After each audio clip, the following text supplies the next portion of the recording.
Hey guys, super excited for what we've got today. We got a chance to interview an 18-year-old SMMA owner doing 25k per month, and this is his story. So I hope you enjoy and let me know what you think. Hey Jamie, how you doing?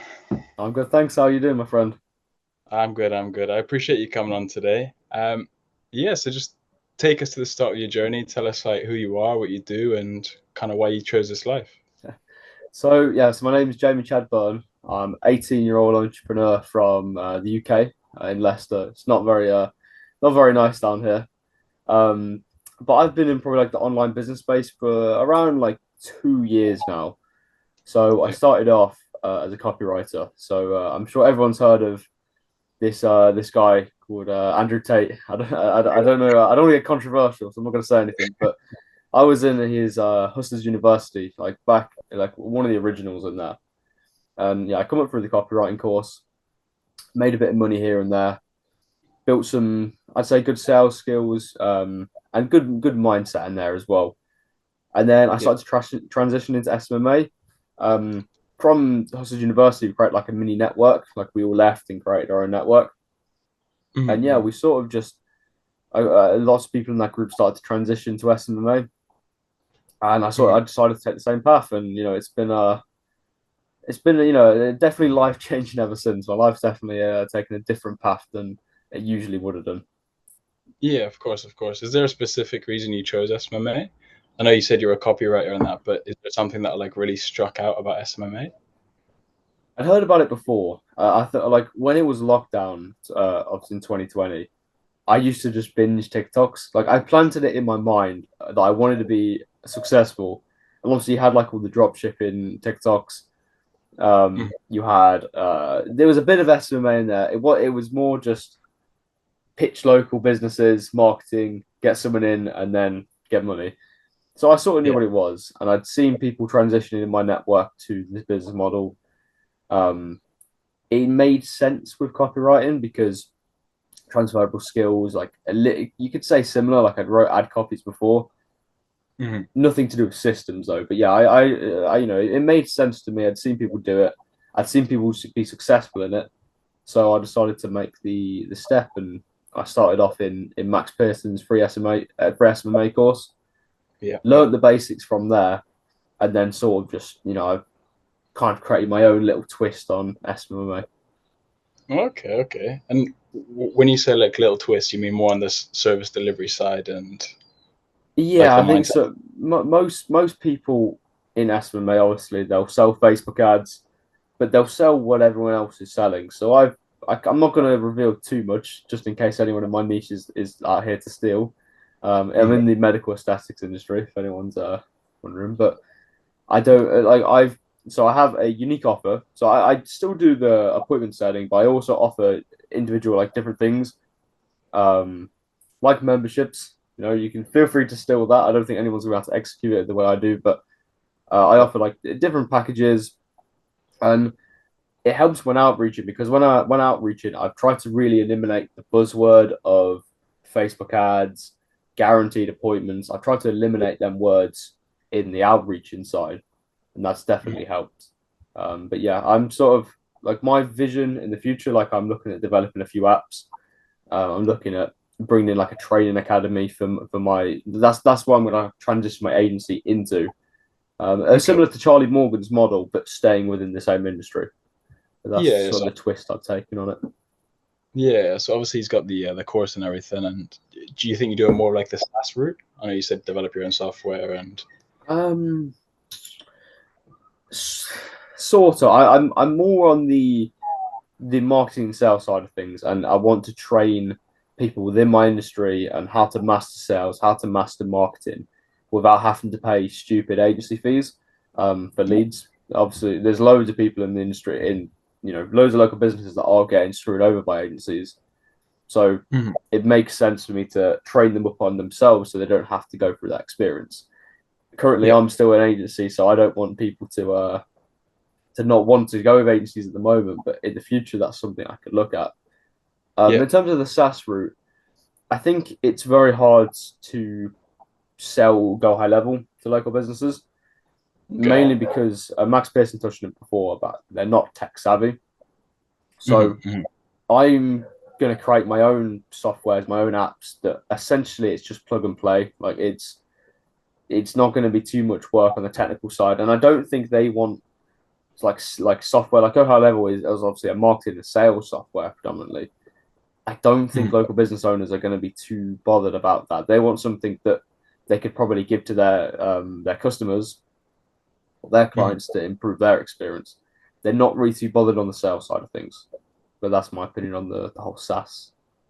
Yeah, yeah, okay. And kind of taking it back a little bit, I know you said that you're in the medical kind of niche and everything, but that's not exactly where you started.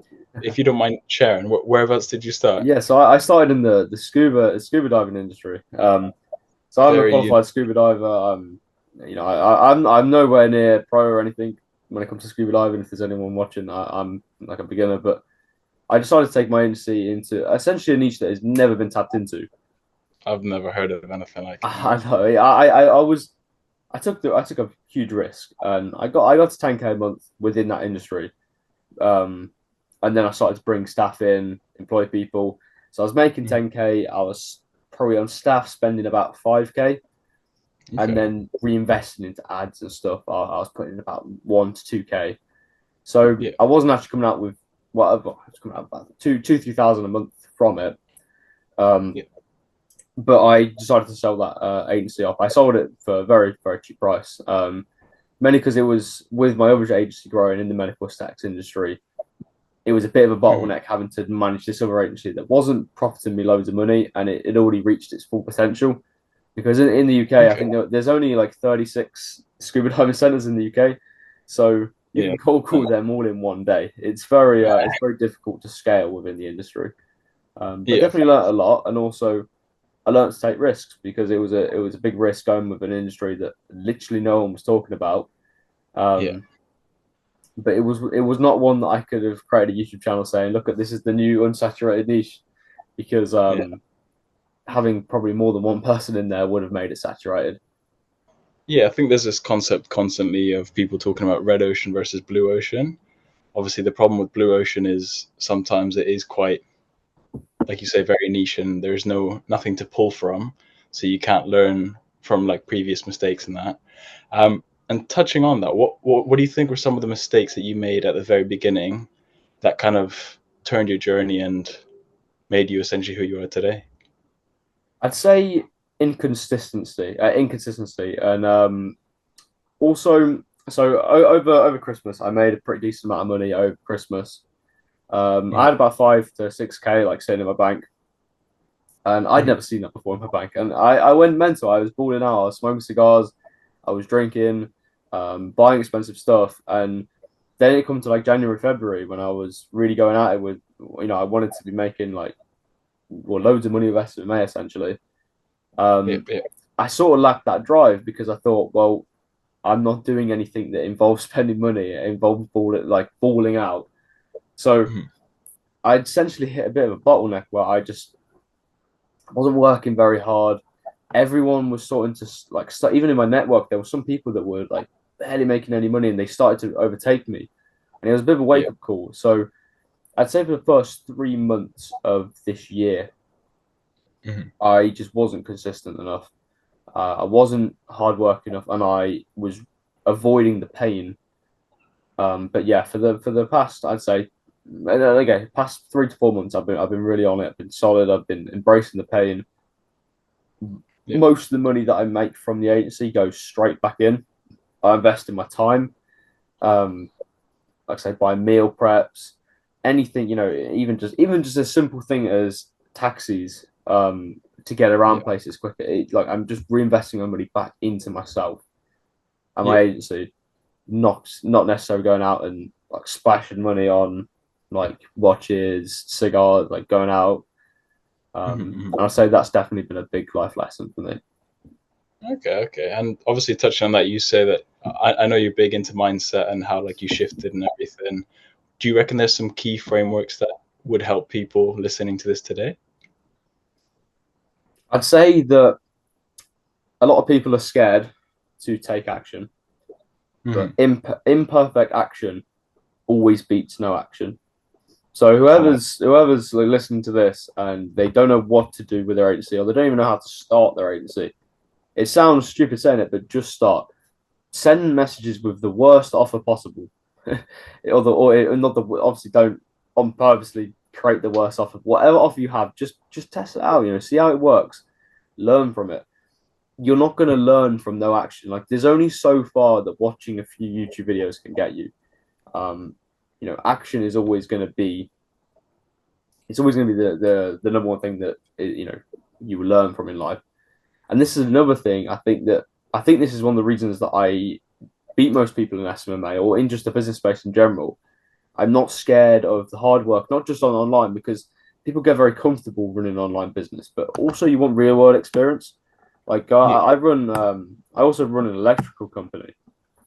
And so on weekends sometimes I'm in like lofts, bored in lofts, like doing electrical work in lofts, and it's fucking horrible. I hate it, but it's very good for mindset because that's one of my goals. I want to build a trades company, so it's getting some experience there, but it's also teaching my mind to just enjoy the pain. And I'm at a point now where my mind works. I just enjoy working, and like I went out yesterday. We're in Birmingham at a very nice restaurant in Birmingham with some people in my network. I'm not going to mention the name of my network because many people will know what it is. But yeah, we were that, and so I was with my network yesterday in Birmingham. Very fancy restaurant. I've spent a lot of money there. It's a very fancy restaurant. I've spent money. I've smoked a cigar, whatever. But ultimately, I've gained. My mindset is let's get back to work. I enjoy working.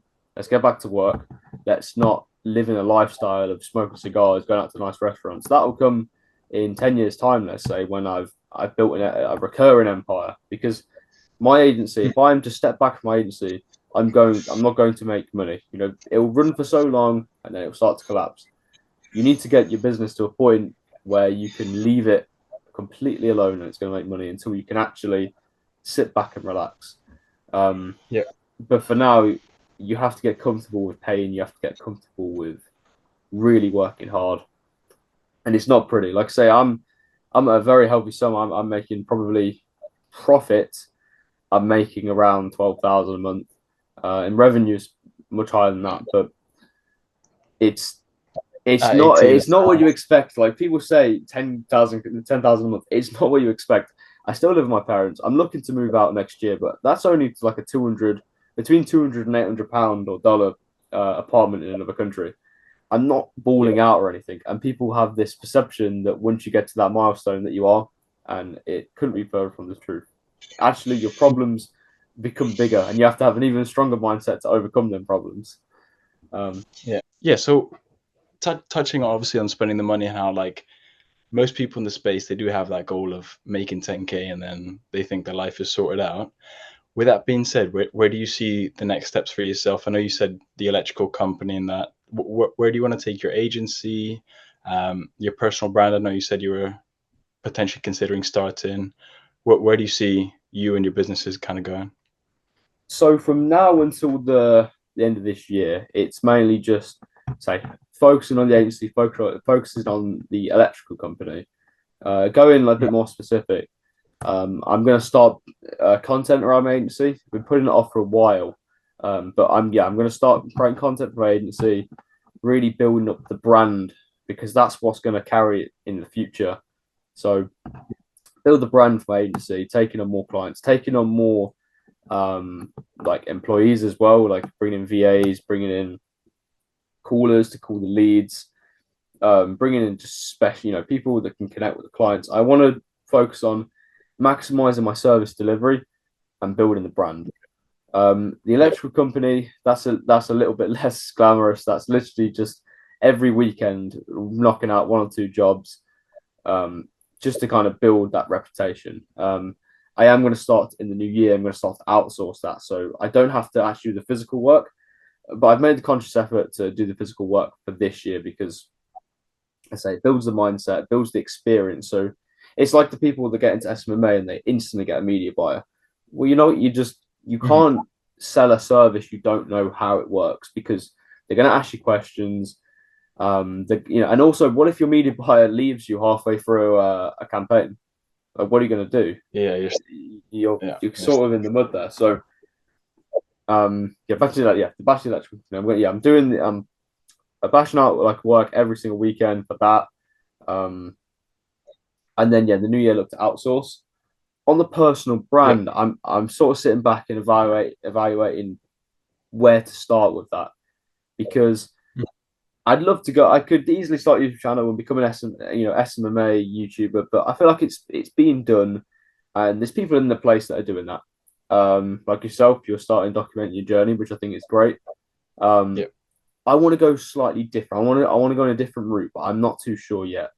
For me, business, I prefer teaching business to SMMA. So I'd probably go down the business sales route and then mix it mindset, physical training, and everything. Yeah, because I remember you saying at the start of the call that you kind of wanted to push the sales side and the system side rather than just lead generation and SMMA as like the traditional sense of it, anyways. Yeah, I think sales. I see myself if you're gonna say like, what is your specialist skill? I want to be seen as the sales guy, not the SMMA guy. But yeah, we'll see. It could change. It depends. When I start my personal brand, I'm not going to just niche it down and start. I'll do very general stuff, and then whatever takes off the most, I'll niche down and I'll narrow down on that. That's why I recommend before going into SMMA, you do some sort of like copywriting or something, or just helping out businesses, like building websites. Doing whatever you can for businesses to gain skills and also to kind of find out what works. Once you find out what works, you can then niche down and start to really scale. And as you niche down, that's when you create systems. When you create systems, you can scale, because if you have systems in place with your SMMA, you actually have something that proven that works. It's easier to bring people in to replicate that. And I'm actually going to say, so that I think that's one of the biggest mistakes people make with their SMMA is not creating sales systems from the start, because or systems in general from the start, because essentially without systems you're never going to scale. So you'll hit 10K a month, you'll hit that goal that you've been dreaming about for I don't know how long, but months, years, whatever it is, and then you'll start to crash because service delivery will go down. You don't have guaranteed ways of bringing in clients. Everything will crash. So systems is the number one thing. I've gone off a bit of a run there, but I had to get that in because systems is key. That is what SMMA is, systems. Yeah, and you're not just referring to essentially sales systems, it's outreach systems, scaling systems, like essentially hiring for your business systems in all senses. Do you put value on tracking as well in that case? I guess that is a form of a system in itself. I do, I do put value on tracking. And to be honest, I'm a bit of a hypocrite here because I don't necessarily track everything. I sort of have I give things rough estimates, which is not good. And that's something that I was called out for with my network meeting yesterday, and I'm now fixing. But ultimately, I know my systems that if you send, let's say, 100 Facebook messages, you're going to book, let's say, 5 sales calls from that. Like I know the metrics roughly, and I have systems that can be replicated. Essentially, with a system, you want to the results that you produce. You want to create a system that means someone else who has not got many skills or hasn't has got little skills can replicate the exact same thing. And obviously that works for a certain point. When it gets to, let's say, even cold calling, you need to have a certain level of skill and sales skills. But ultimately, if you have a system in place that anyone can come in and replicate, you're then going to be able to scale your business because it's easier to bring people in. And then the problem will become, I guess, motivating them. That's when the problem comes. If the problem is them getting results, then you have a bigger issue than they do. The issue's with you. Yeah, not them. Yeah. So if for your business, how do you think you motivate your staff to keep them wanting more and making as much money as they can? Definitely financial incentives, given commission based. This is a little bit separate from my business, but I was speaking to someone in my network that owns OnlyFans management agency. I'm not saying I'm a huge fan of owning one, but I was saying, how do you actually get more girls to work for you? I thought it'd be, quite a hard thing to do. And he said, just financial based referrals. You're working with someone and they've got a friend. If you give them the motive to essentially, get them into the business, and there's financial commission there for you, you're more likely to. And that's sort of how I motivate my staff. I give them financial incentive. Also, just being genuinely nice to them. If they've got, let's say it's their birthday, just buying them a present, sending them a card, buying them random things. It's a lot harder to do with the online business.